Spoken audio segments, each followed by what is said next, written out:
Il est 10 heures ici à Paris. Bonjour à toutes et tous et bienvenue dans Parlons-en, votre rendez-vous avec l'info qui prend son temps. Voici les titres de ce mercredi. C'est le front le plus meurtrier de la guerre au Moyen-Orient, le Liban. 9 morts dans des frappes israéliennes ces dernières heures. Israël dit avoir visé des bastions du Hezbollah. Question aussi sur les projets d'occupation du Sud-Liban par l'armée israélienne. On y reviendra dans le journal de 11 heures. Au 26e jour de guerre, on retient aussi des frappes israéliennes sur l'Iran dans la nuit, des frappes iraniennes sur le Koweït, sur Bahreïn, sur la Jordanie. Aucune accalmie. Alors que Donald Trump persiste à se montrer optimiste, on parle d'un plan de paix transmis à Téhéran. Téhéran qui affirme de son côté pour l'instant que les Américains, je cite, ne négocient qu'avec eux-mêmes. À la une également des nouvelles d'Ukraine, elles ne sont pas bonnes non plus. Kiev, qui a subi un déluge d'attaques de drones mardi, a répondu ces dernières heures en lançant ses propres engins contre Moscou. Vous entendrez notre correspondante à Kiev à nouveau dans le journal de 11h. Et à propos d'actualité européenne, on va lâcher quelques instants la guerre au Moyen-Orient pour nous intéresser à l'un des dirigeants des 27 qui a fait beaucoup parler de lui ces derniers jours. Et ce dirigeant, c'est le Hongrois Viktor Orban, au pouvoir depuis 16 ans. Jeudi dernier, il a empêché le déblocage de nouvelles aides à l'Ukraine. Lundi, il recevait le gratin de l'extrême droite européenne, Marine Le Pen en tête. La veille, on a appris que son ministre des Affaires étrangères était peut-être la taupe européenne de Moscou. Tout ça à 3 semaines d'élection que le Fidesz pourrait perdre. Bref, il y a beaucoup à dire à propos de Viktor Orban, l'une des épines dans le pied de l'Union européenne. Et j'ai 3 invités sur ce plateau pour en parler. Caroline de Camaret, Gauthier Rybinski et Romain Lequignou. Bonjour à tous les trois, merci d'être là. On a beaucoup de choses à se dire, c'est Parlons-en et c'est parti.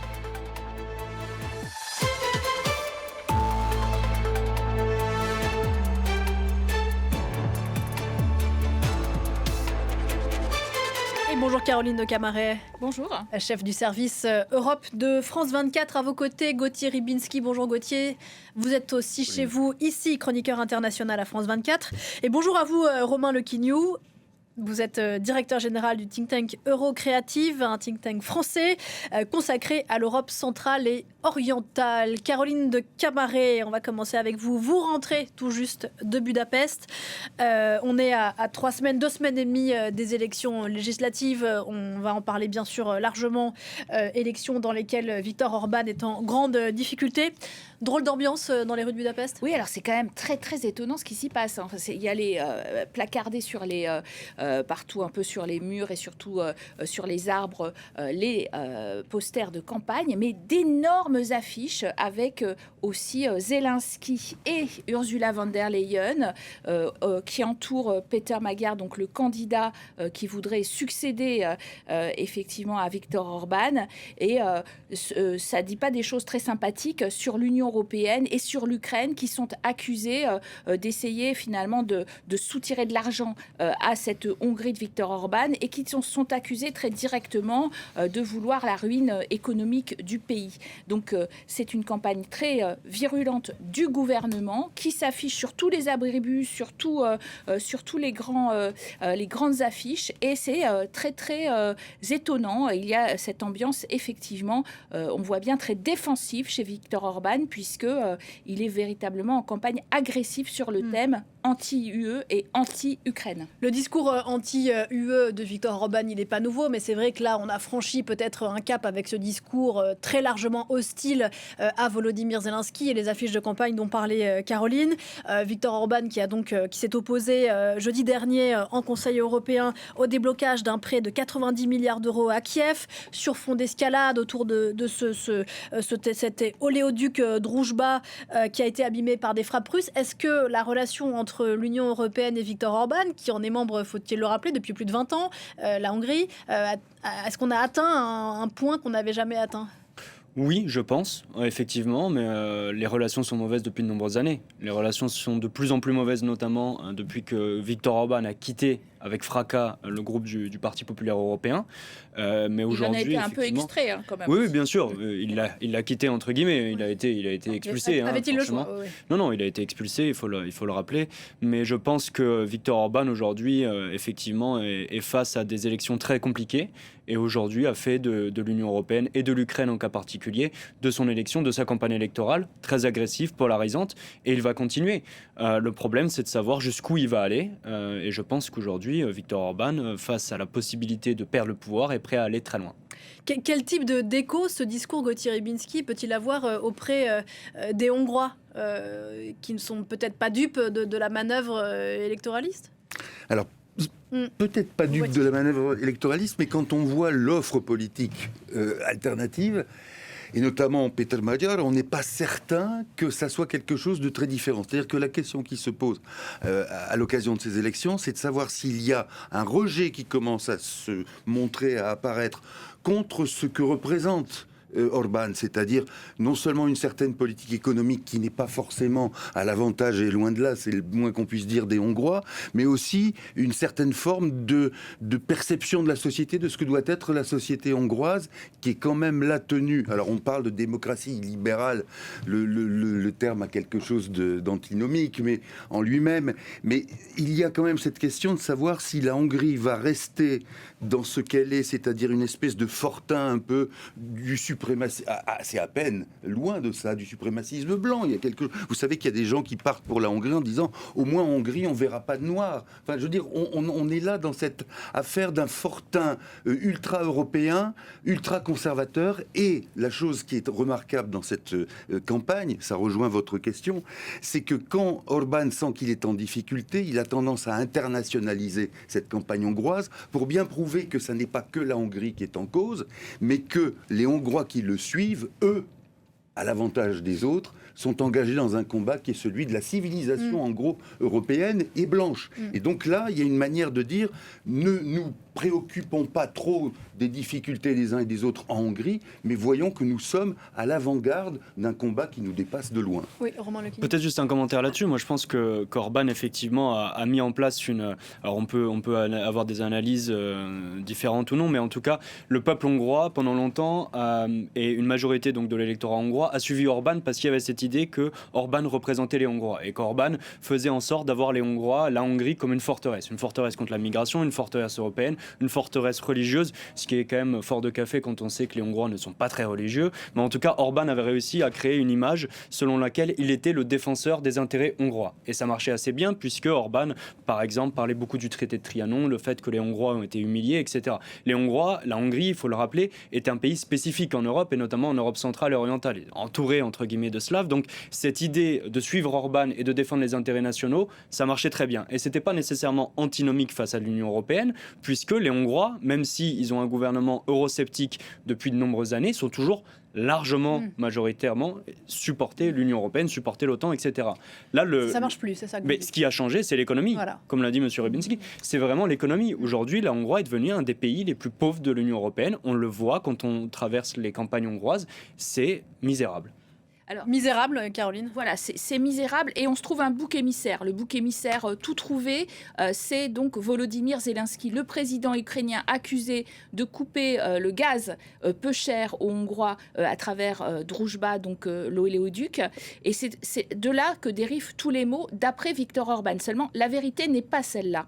La vérité, c'est que Viktor Orban a une politique économique désastreuse à tel point que, évidemment, il y a eu un décrochage énorme par rapport à la Pologne voisine qui connaît un véritable miracle économique. Et puis, l'autre vérité, c'est aussi que Viktor Orban, avec ses dérives à l'état de droit, c'est-à-dire sa mainmise sur les pouvoirs judiciaires, le monde universitaire, les médias, la société civile, et s'en prenant aussi aux minorités comme les LGBT ou les migrants, eh bien, finalement, il a plongé aussi dans la récession ce pays, avec beaucoup de gens qui partaient. Il y a eu énormément de départs et donc surtout il a généré des sanctions de l'Union européenne qui l'ont frappé au portefeuille et l'Union européenne a gelé 18 milliards d'euros de fonds structurels. Ce sont les fonds de cohésion européens qui sont gelés depuis 2022. Et il en a perdu 2 milliards définitivement et ça représente tout de même 4% de son PIB, donc une richesse, un manque à gagner énorme pour ce pays qui s'était développé à partir de 2004 grâce à ces fonds structurels, beaucoup, et qui s'était d'ailleurs rénové et qui a des très belles autoroutes, etc. Sauf que eh bien, ces 3 dernières années, sous l'impulsion toujours plus de dérive autoritaire de Viktor Orban, eh bien, tout a été gelé. Alors précisément, Péter Magyar, donc Orban décrit aujourd'hui Gauthier comme une marionnette dans les mains et de Bruxelles et de Kiev.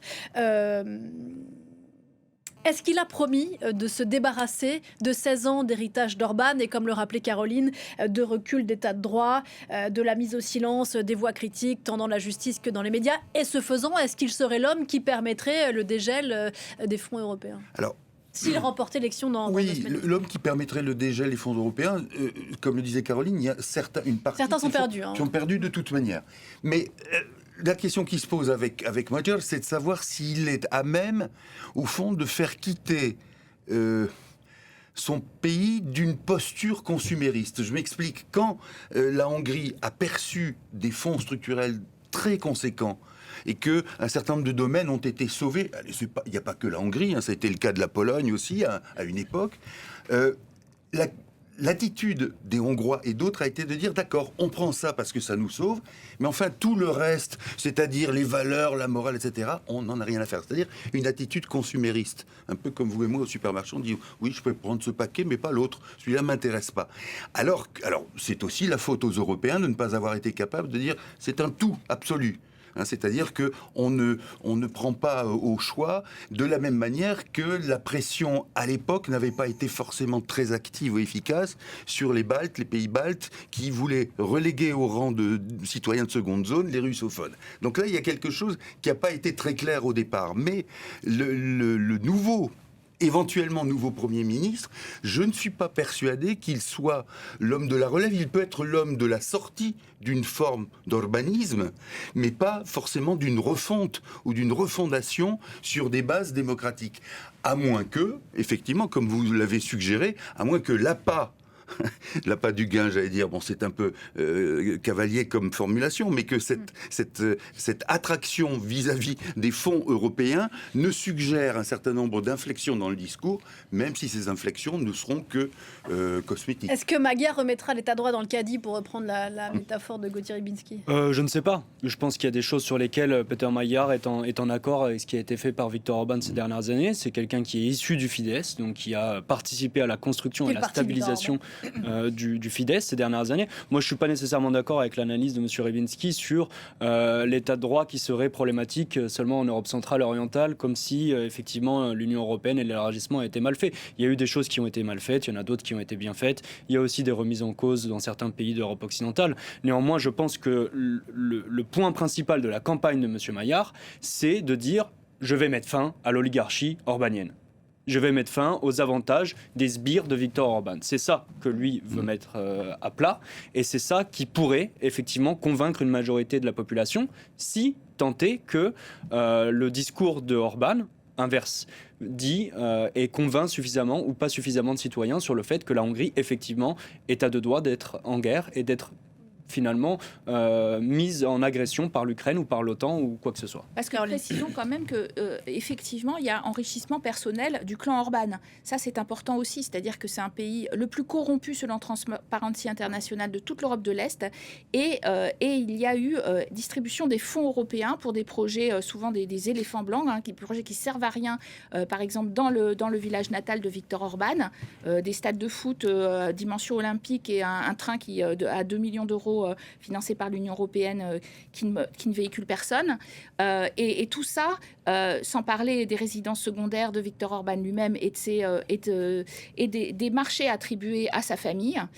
Tout cela, effectivement, a déplu fortement aux Européens où quand même il y a des bonnes pratiques à respecter en matière de marché public et de non-corruption, en particulier avec les fonds européens.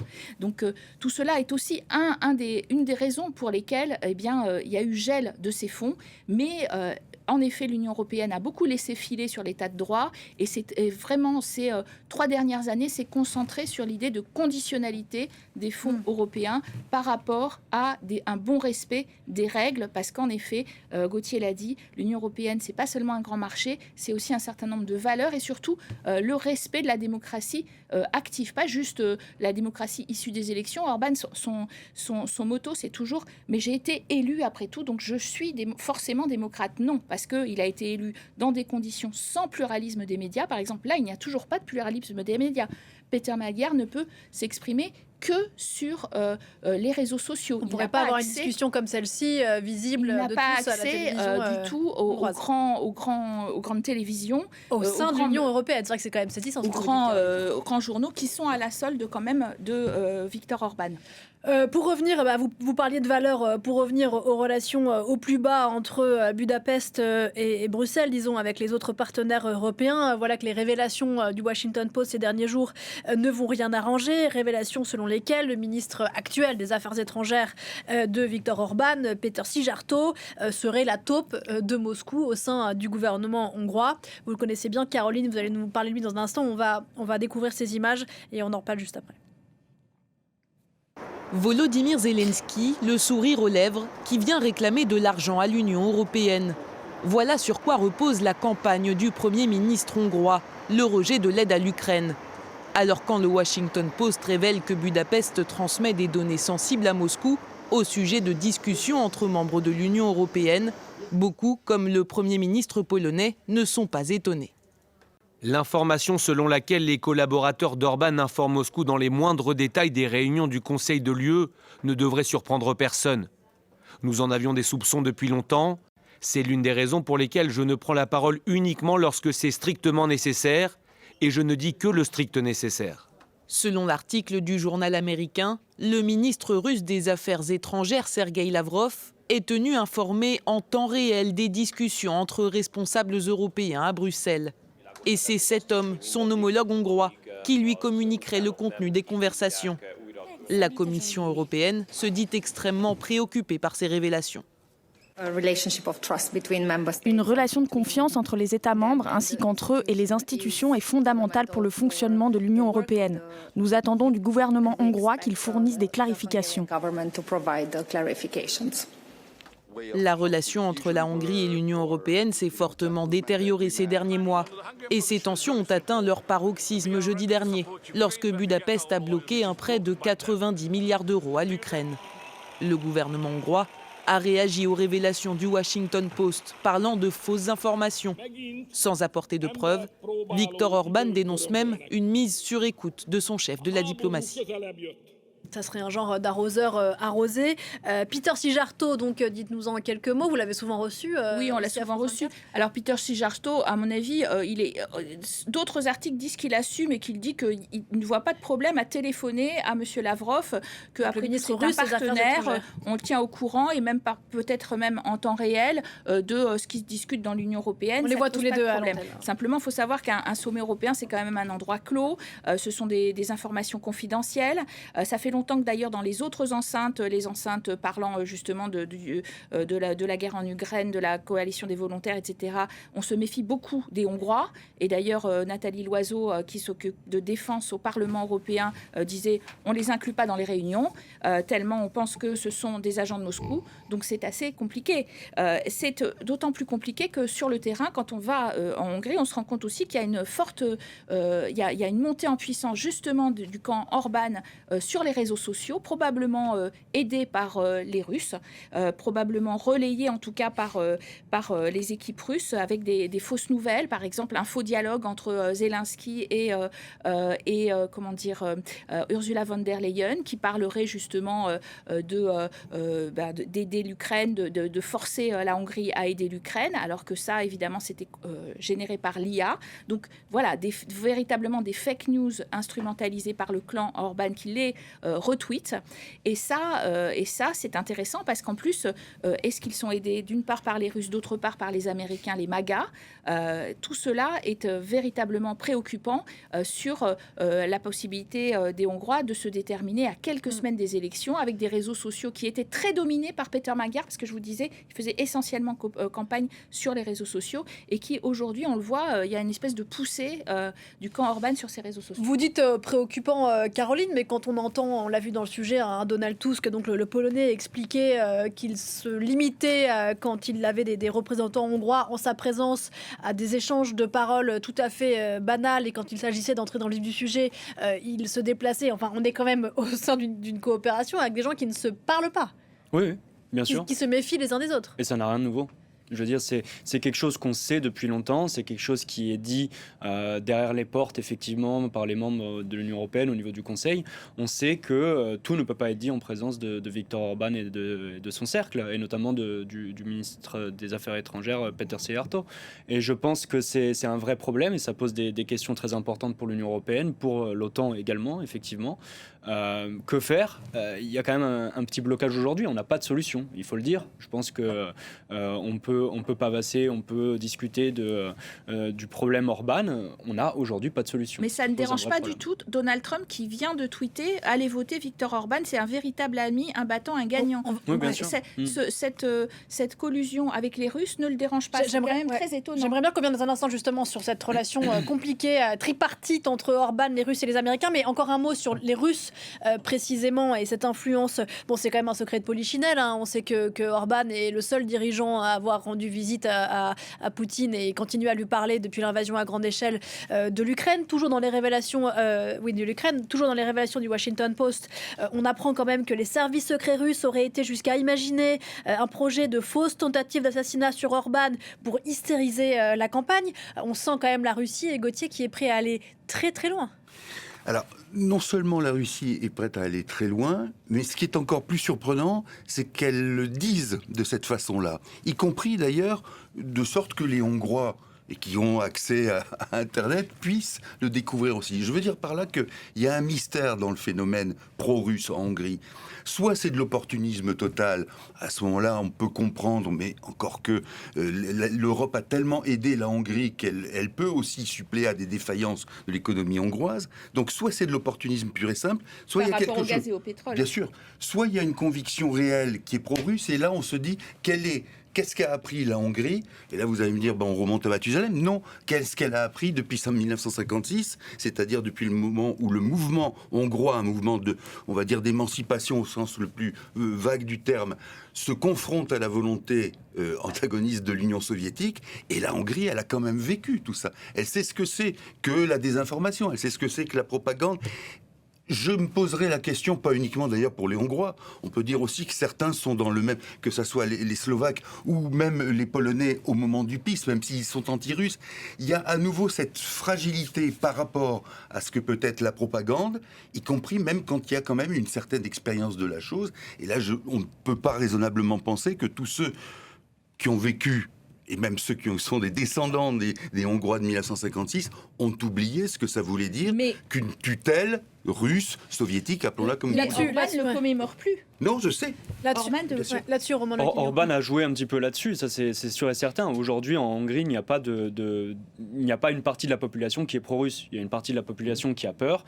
Certes, le narratif pro-russe marche. Il y a une vraie perméabilité sur la désinformation. C'est un vrai problème. Néanmoins, les Hongrois sont très clairs sur la Russie. Ils savent très bien ce qu'est la Russie. Mais il y a peut-être une certaine tactique sur laquelle Orban essaye de jouer, qui est de se dire... être anti-russe peut poser des problèmes. Ça ne veut pas dire nécessairement être pro-russe, mais en tout cas, il y a cette volonté de dire, effectivement, la Hongrie doit faire attention, doit rester en dehors de la guerre. Orban, généralement, ne surfe pas nécessairement trop sur le côté pro-russe. Il surfe spécifiquement sur le côté anti-guerre. Et le côté anti-guerre marche beaucoup en Hongrie. Ça a marché il y a 4 ans. Orban a remporté son élection parce qu'il a surfé sur ce narratif anti-guerre face à Péter Márkizai. Et aujourd'hui, ça pourrait encore marcher contre Péter Magyar. Et à l'instant, Viktor Orban annonce qu'il va, et on est dans l'actualité, cesser de livrer du gaz à l'Ukraine tant que cet oléoduc, on peut peut-être en parler, de cet oléoduc pour que les gens qui nous regardent comprennent bien, on le voit sur la carte, Caroline, pourquoi est-ce qu'il suscite cet oléoduc de Druzhba, la colère de Viktor Orban, et pourquoi cette mesure des rétorsions à propos, il fait un chantage à l'énergie en fait. Oui, alors d'ailleurs pour cette raison, il bloque, vous l'avez dit, 90 milliards d'euros au Conseil européen. Les Européens sont vraiment dépités parce que pendant les 2 derniers sommets, il a dit non à quelque chose qu'il avait agréé le sommet d'avant. Donc en fait, il ne tient même pas sa parole. Cet oléoduc, il est problématique parce que vous le voyez, il distribue vers la Hongrie, effectivement. Il a été endommagé. Et il dit, Viktor Orban, qu'il a été endommagé par les Ukrainiens. Or, les Européens sont convaincus qu'il a été endommagé par les Russes. Déjà, il y a la question de la responsabilité Qui plus est, il demande avant d'agréer à tout prêt de 90 milliards, eh bien qu'il soit réparé, ce qui n'est pas faisable, forcément en pleine guerre, etc., mais qui n'est pas faisable dans les délais immédiats qu'il réclame. Donc il demande quelque chose de littéralement impossible concernant cet oléoduc, et effectivement, il prend des mesures de rétorsion dans l'autre sens, mais l'affaire de l'oléoduc, j'ai envie de dire, tombe à pic pour lui, en fait. Il aurait demandé aux Russes d'endommager l'oléoduc, qu'il aurait plus de chances de gagner les élections. Donc, véritablement, en effet, c'est ce qui a dominé cette campagne, c'est l'oléoduc, pour pouvoir dire, eh bien, toute la responsabilité de notre affaiblissement économique est chez les Ukrainiens. Et de l'autre côté, nous allons aussi leur couper les vivres. Il faut dire que cette campagne d'Orban, donc pour sa réélection, coûte très cher à l'Ukraine en ce moment, parce qu'en ce moment, eh bien, en effet, l'Ukraine est au bord de la faillite. Les 90 milliards en avaient absolument besoin pour renflouer ses comptes et payer la totalité de son hyperstructure et sa guerre, puisque les Américains ne versent plus rien. Donc ils sont en train de finalement provoquer un peu des victoires de la Russie parce qu'il est en campagne électorale, Viktor Orban. Et donc Viktor Orban qui affirme à l'instant qu'il va cesser de livrer du gaz à l'Ukraine tant que cet oléoduc Druzhba, donc dont on parlait à l'instant, qui achemine en temps normal du pétrole venu de Russie, n'est pas réparé. Sauf si vous voulez commenter là-dessus, Gauthier. Oui, alors d'un mot d'ailleurs, Druzhba qui veut dire amitié en russe, on se croirait à la même époque où on parlait d'amitié alors que ça n'en était pas. Parenthèse fermée. Une chose qui me paraît très importante quand les milieux souverainistes disent « Regardez cette Europe qui lamine les nations, qui les broie, qui passe au rouleau compresseur », ben là vous avez un pays de 10 millions d'habitants qui a le pouvoir de bloquer une action majeure, disons, de l'Europe, y compris sur le plan financier, mais une action majeure de l'Europe, et ce pouvoir-là existe, et d'une certaine manière, là on peut se poser la question de savoir s'il n'y a pas assez d'Europe, ou trop. Le jury décidera. Justement, les souverainistes, en début de semaine, je le disais, Viktor Orban a reçu donc tout le gratin de l'extrême droite européenne à Budapest, Matteo Salvini, l'italien, la française Marine Le Pen. On sait qu'ils ont tous, ils ne sont pas forcément tous sur la même ligne dans les relations, notamment avec le Kremlin. Alors quoi ? Quel cercle forme-t-il autour de Viktor Orban alors que, en termes de relations, et notamment avec la Russie, il y a des désaccords ? Non, c'est une question très intéressante et je pense qu'on ne l'a pas suffisamment surveillée, analysée en France. Et il y a eu le mouvement Patriote pour l'Europe, effectivement, qu'Orban a réussi à créer. Plutôt bien, hein. Orban s'en est plutôt bien sorti suite à son exclusion du PPE et est parvenu finalement... Parti populaire européen. Tout à fait, est parvenu finalement à regrouper un groupe politique qui marche plutôt bien, qui a des résultats probants, notamment la nouvelle élection de Bobaj Biš en République tchèque. Mais je pense qu'on a été un petit peu sur la facilité sur l'analyse de ce groupe, et c'est notamment aussi, il y avait le rassemblement du CPAC, qui est le Conservative Political Action Conference, qui est finalement un ancien mouvement assez transatlantique sur les conservateurs, mais qui a été depuis prise par l'aile MAGA, et aujourd'hui on a un mouvement radicalement conservateur qui va des États-Unis jusqu'à l'Europe. Et finalement, on a essayé de dire que les Patriotes pour l'Europe étaient un groupe pro-russe, ce qui factuellement est vrai pour certains partis qui font partie de ce parti politique, de ce groupe politique européen. Mais sur le CPAC, c'est beaucoup plus compliqué à envisager. Et c'est un mouvement finalement qui est souverainiste, qui est pro-Trump. Et c'est vraiment là que ces partis politiques se rassemblent. Et c'est des partis politiques qui vont de la droite modérée jusqu'à l'extrême droite, en passant par certains socialistes, démocrates d'Europe centrale orientale. Donc on a vraiment un agglomérat de partis politiques qui sont souverainistes et qui font en sorte finalement de dire que l'Europe n'est pas fonctionnelle aujourd'hui, que l'Ukraine est un problème parce que ça attaque les intérêts nationaux des différents pays. C'est là, effectivement, qu'on en vient à cette question assez fondamentale et très importante et intéressante, qui, il me semble, nécessite effectivement qu'on s'y arrête pour que les gens qui nous regardent comprennent bien comment est-ce qu'un dirigeant européen comme Viktor Orban peut être à la fois soutenu par le Kremlin et par Donald Trump. Alors, il réussit le grand écart, ce qui est quand même assez étonnant parce que donc Marine Le Pen est venue à la fameuse conférence effectivement du lundi du lundi des Patriotes pour l'Europe, c'est son groupe, elle est venue, avec Matteo Salvini, Geert Wilders, etc., dire que Orban est un visionnaire et un pionnier. Déjà, moi j'ai interviewé hier Fabrice Leggeri, qui est donc le numéro 2 de la liste Rassemblement National, qui est très gêné. Quand on lui dit « Viktor Orban est clairement pro-russe, il est même accusé d'être un agent russe, etc. » Est-ce que ça vous convient ? Il est obligé de dire « Ah oui, les Patriotes, on a un groupe... oui, on n'a pas véritablement la même vision géopolitique. » C'est le moins qu'on puisse dire. S'il y a des très pro-russes et des qui se revendiquent pas très pro-russes, même si dans le Rassemblement National, il y a aussi un certain Mariani qui a longtemps été très pro-russe, il faut quand même le dire, et qu'il est toujours d'ailleurs. Donc ça, c'est le côté européen. Alors après, comment est-ce qu'on ils sont plus trumpistes, ils sont plus globalement trumpistes que kremlinistes dans ce groupe. Alors, Orban, il est trumpiste et kremliniste. Il est trumpiste au sens moral, au sens de la réactionnaire du point de vue des valeurs. Il y a J.D. Vance à Munich l'an dernier. Il a essayé d'interdire la Gay Pride. Il y a eu quand même 200 000 personnes qui l'ont faite. Il est au sens des valeurs complètement dans le camp de Trump, ce qui est d'ailleurs moins le cas du Rassemblement National, si on fait aussi un distinguo. Et donc, est-ce que Trump est un atout pour Viktor Orban, ou est-ce qu'il est devenu un boulet ? La question se pose vraiment, parce que Marco Rubio est venu faire sa campagne en mars. Votre succès est le nôtre, avait dit Marco Rubio quand il est venu à Budapest. Tout à fait. J.D. Vance est venu, effectivement, promet de venir, etc. Il y a des think tanks pro-russes et des think tanks pro-Trump très présents à Budapest. Ces deux-là sont très présents et il fait le trait d'union. Mais c'est vrai que l'Union européenne a pris une sacrée claque avec l'histoire du Groenland, avec l'histoire des droits de douane. Et que donc, est-ce que son peuple est aussi trumpiste que lui ? La question se pose véritablement. Est-ce que ça va jouer en sa faveur dans l'élection d'être le meilleur ami de Trump ? Parce que du coup, ça lui donne une dimension internationale, ou est-ce qu'au contraire, il y a un début de rejet, comme il y a dans l'ensemble de l'Europe, qui a été vu dans les sondages Eurostat, du Trumpisme ? Eh bien, justement, ça aussi, ça va être très révélateur de ce point de vue-là. Gauthier, qu'est-ce que le cas Orban dit des rapports de l'extrême droite européenne avec Trump aujourd'hui ?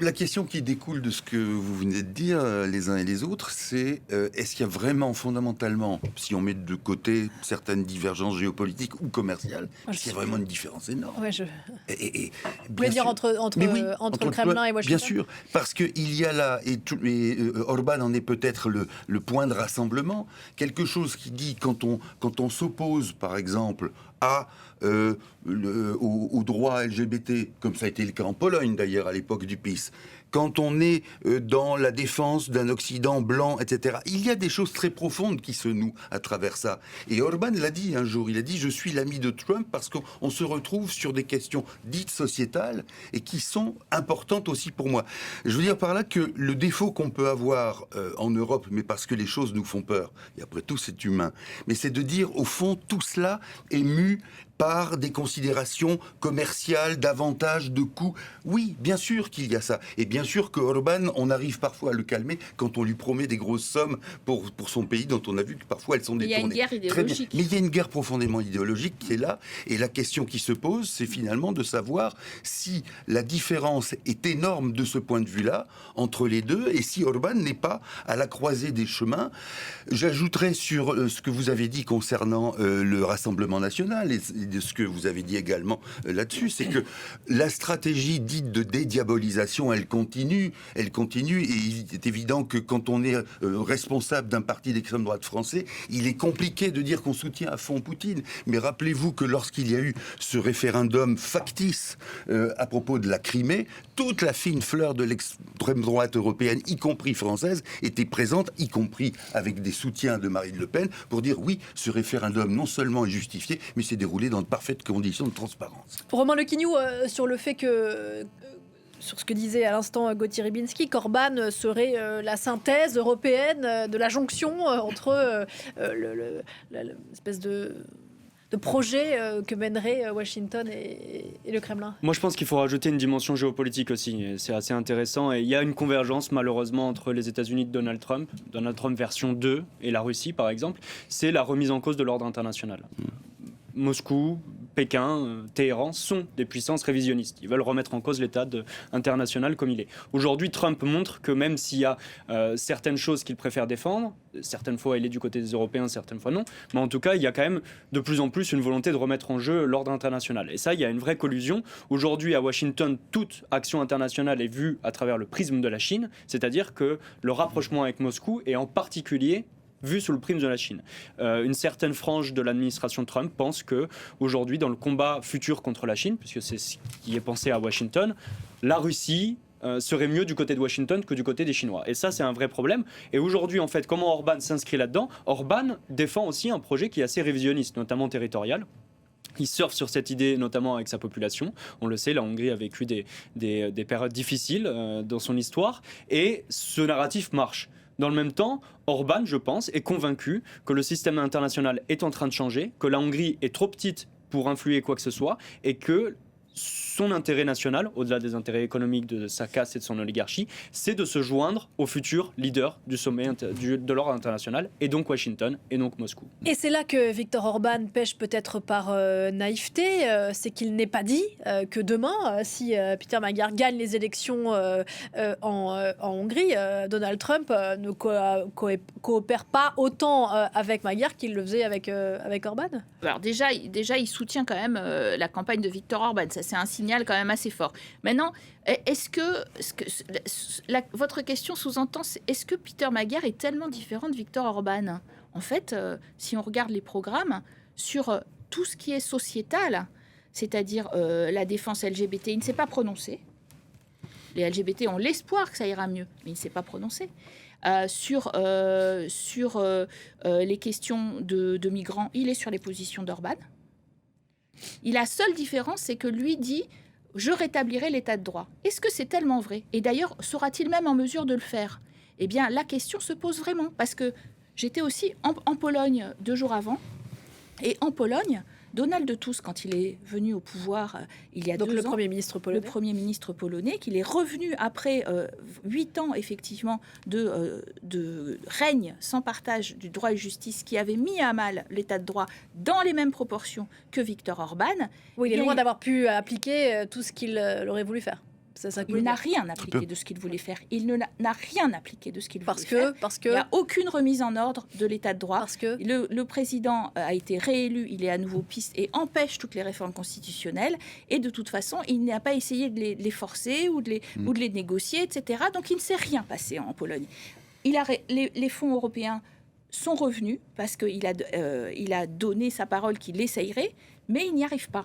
Donc la question aussi se pose, est-ce que Peter Magyar, s'il est élu, va changer la politique d'Orban ? Moi, je pose la question. Question posée, alors sauf si vous voulez y répondre, Gauthier, mais du coup, autre question, pardon, allez-y. Non, alors là, c'est une question qui dépend probablement de... l'un ou l'autre, vous y répondrez mieux que moi sur les dispositifs constitutionnels. Ce qui se passe en Pologne, c'est que le président, dont on dit qu'il a un pouvoir honorifique, n'est pas tout à fait un pantin, dans la mesure où il a la capacité de retoquer un texte de loi, quel qu'il soit. Et d'ailleurs, Nawrocki, donc le président polonais actuel, avait dit, par principe, je vais faire une politique d'obstruction. C'est-à-dire que quel que soit le domaine dans lequel Tusk ou son gouvernement pourront présenter un projet de loi, Nawrocki, le président, a dit « moi, ce sera l'obstruction systématique ». Donc voilà aussi l'origine. Ça n'est pas du tout pour excuser le gouvernement de Tusk, c'est l'origine est là. Est-ce que ça serait la même chose en Hongrie ? Est-ce que Magyar pourrait se heurter ? Je ne sais pas, j'avoue que je... Oui, il y a une vraie question.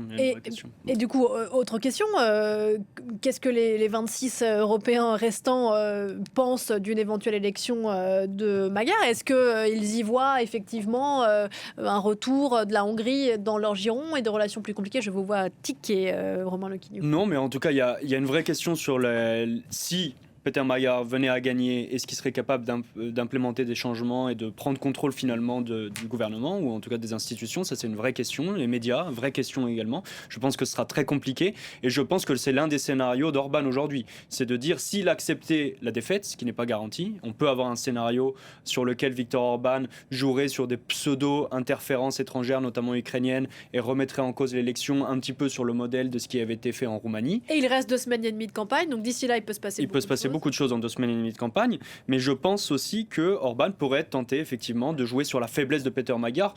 Magyar dirige un mouvement, mais il est très esseulé. On ne sait pas vraiment combien de personnes sont autour de lui, seront compétentes. Ça va prendre du temps. Donc ça, c'est la première interrogation. La deuxième interrogation, effectivement, c'est de savoir si les choses vont changer au niveau européen. Si Viktor Orban venait à quitter le pouvoir, effectivement, il y aurait plus de facilité. On peut s'attendre à ce que M. Fico soit moins obstruant. Il sera plus facile à accorder avec certaines convergences avec les Européens. J'ai du mal à penser que la Slovaquie fera cavalier seul sur des vétos. On peut aussi avoir des élections qui se passent plutôt mal avec l'arrivée de l'ancien président bulgare Rumen Radev à la tête du gouvernement bulgare. Donc on peut avoir d'autres facteurs bloquants. Et j'ajouterai une controverse. Je pense que M. Viktor Orban, parfois, est très utile pour un nombre de pays au niveau du Conseil européen. Je pense notamment à la position d'Orban sur l'élargissement et à propos de l'Ukraine. Et je pense qu'il y a beaucoup de pays, ou en tout cas quelques pays, dont des pays importants, qui se cachent derrière certains vétos. Auxquels pensez-vous ? Il y en a beaucoup. En tout cas, il y a beaucoup de pays aujourd'hui qui ne veulent pas répondre à la question de l'élargissement de l'Ukraine dans l'Union européenne, pour certaines raisons qui se défendent. Mais en tout cas, si Orban venait à ne plus être au Conseil européen, certains pays devront sortir du bois. Que les outrances d'Orban arrangent, c'est ça que vous voulez dire ? Absolument. Mais peut-être que quand même, l'autre différentiel par rapport à sa volonté à Peter Magyar de rétablir l'état de droit, c'est l'attitude qu'il va avoir véritablement sur l'Ukraine et sur le fameux prêt. Parce que comme je disais, le temps est très resserré pour les Ukrainiens pour véritablement, par presque faillite de l'État, ils peuvent perdre la guerre là en ce moment. Donc est-ce que Peter Magyar sera pour obtenir effectivement du Conseil européen qu'on lui dise qu'il a tenu sa parole, parce que même Antonio Costa, le chef du Conseil européen, a dit un accord est un accord. Il est absolument furieux qu'après avoir dit oui 2 fois, Orban a dit non. Donc ça, c'est possible qu'il y ait ce changement-là. Par contre, moi, je voudrais quand même dire quelque chose d'important. Est-ce que Peter Magyar est en mesure de l'emporter ?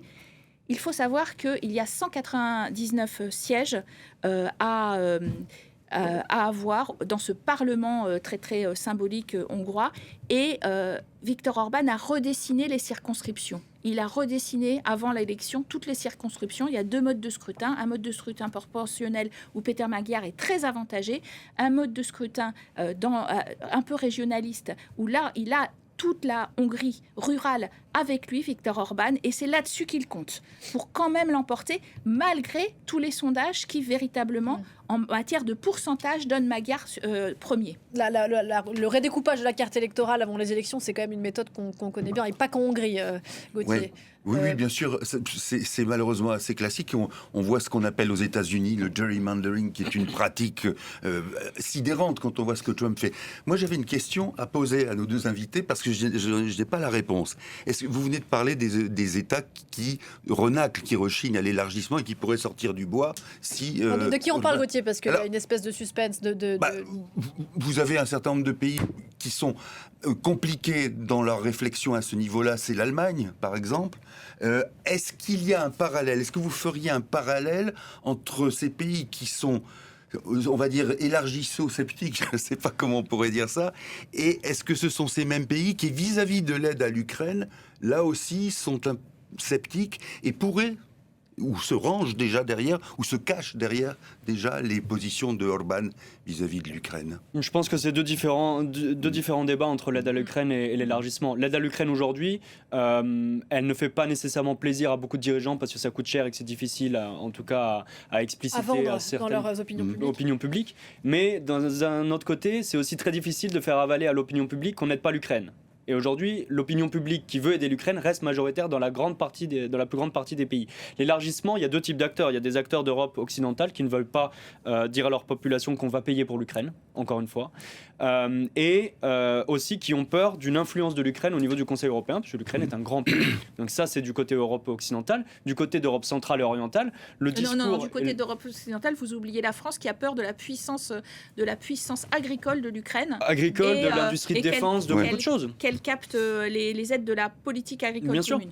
Sûr. Non, bien sûr. Mais la France a toujours été contre l'élargissement. Aujourd'hui, elle est en faveur de fait dans les déclarations, est-ce que ça suffit aujourd'hui pour convaincre l'opinion publique française? Très difficile à penser. Et les élites politiques sont largement contre. Mais en tout cas, du côté de l'Europe centrale et orientale, le narratif qui a été mis en place par Viktor Orban marche. Et c'est un élément qui est utilisé à la fois par Orban au niveau domestique, à la fois par d'autres acteurs souverainistes au niveau domestique, mais aussi par la Russie. La position de la Russie public sur l'élargissement de l'Ukraine vers l'Union européenne le plus rapidement possible est favorable. C'est un instrument de déstabilisation qui est utilisé par la Russie dans nos politiques. Caroline, d'un mot pour conclure, on arrive au terme de cette émission. Quelle que soit l'issue du scrutin, donc 12 avril dans 2 semaines et demie, est-ce que la place de la Hongrie au sein de cette grosse machine européenne, elle est tout à fait importante et elle est tout à fait légitime aujourd'hui?